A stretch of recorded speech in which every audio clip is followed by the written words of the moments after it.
बिहार के पूर्व सांसद और बाहुबली नेता आनंद मोहन की रिहाई का मामला अब सुप्रीम कोर्ट तक पहुंच गया है।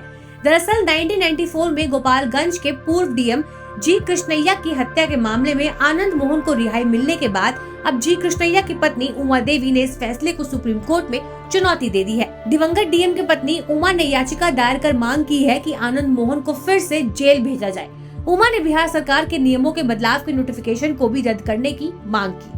उमा की दलील है कि आनंद मोहन को सजा हुई तब ये कानून बनाया गया था जिसमें बदलाव का प्रावधान नहीं था, लिहाजा अब बिहार सरकार द्वारा किया गया बदलाव 29 साल पहले दिए गए फैसले पर लागू नहीं होगा। जी कृष्णैया की पत्नी उमा ने तर्क देते हुए कहा, गैंगस्टर से राजनेता बने आनंद को हुई आजीवन कारावास की सजा का मतलब उसके पूरे प्राकृतिक जीवन के लिए कारावास है और इसे केवल 14 साल तक नहीं रखा जा सकता। पहले दोषी को फांसी की सजा हुई थी, फिर उसे उम्र कैद में बदल दिया गया, लेकिन अब सरकार उसकी रिहाई करा रही है। ये बिल्कुल सही नहीं है। अदालत का निर्देश सख्ती से लागू किया जाना चाहिए और ये छूट के आवेदन से परे होना चाहिए। आपको बता दें कि सरकार ने 10 अप्रैल की कारागार नियमावली 2012 के नियम 481I क में संशोधन कर दिया। इसके तहत ड्यूटी पर तैनात लोक सेवक की हत्या को अब अपवाद की श्रेणी से हटा दिया। पुराने नियम के तहत सरकारी सेवक की हत्या करने वालों को पूरी सजा से पहले रिहाई की छूट का कोई प्रावधान नहीं था, लेकिन नियम में संशोधन के बाद ऐसे अपराधियों के लिए भी अब छूट मिल सकेगी। इस नए नियम के तहत ही बिहार सरकार ने पिछले दिनों आनंद मोहन समेत 27 कैदियों की रिहाई की अधिसूचना जारी की थी। चलिए आपको बताते हैं कि आखिर ये पूरा मामला था क्या।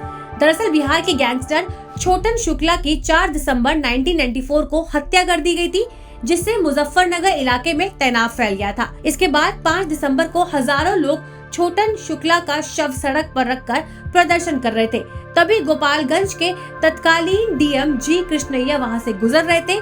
गुस्साए लोगों ने पहले तो उनकी कार पर पथराव किया, फिर उन्हें कार से बाहर निकालकर पीट कर मार डाला। इस मामले में आनंद पर आरोप लगा था कि डीएम की हत्या करने वाली उस भीड़ को आनंद मोहन ने ही उकसाया था। वहीं आनंद मोहन की बात करें तो उन्होंने 1990 में पहली बार जनता दल की टिकट पर महशी सीट से विधायक बने। देश में मंडल कमीशन लागू हुआ तो आनंद मोहन उसके विरोध में उतरे और राजपूतों के बीच मजबूत पकड़ बनाई।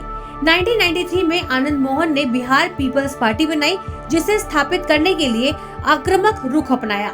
वहीं वैशाली लोकसभा उपचुनाव में उनकी पत्नी लवली आनंद ने आरजेडी उम्मीदवार को हरा दिया था। हालांकि अब आनंद मोहन की रिहाई को लेकर राजनीतिक के कई अलग अलग मायने निकाले जा रहे हैं। विपक्ष का कहना है कि नीतीश कुमार ने राजपूत वोटों में सेंध लगाने के लिए कदम उठाया है, तो वहीं लोकसभा चुनाव से ठीक पहले आनंद मोहन की रिहाई पर सवाल भी उठने लगे हैं कि आखिर महागठबंधन सरकार के लिए आनंद मोहन इतने क्यों जरूरी है।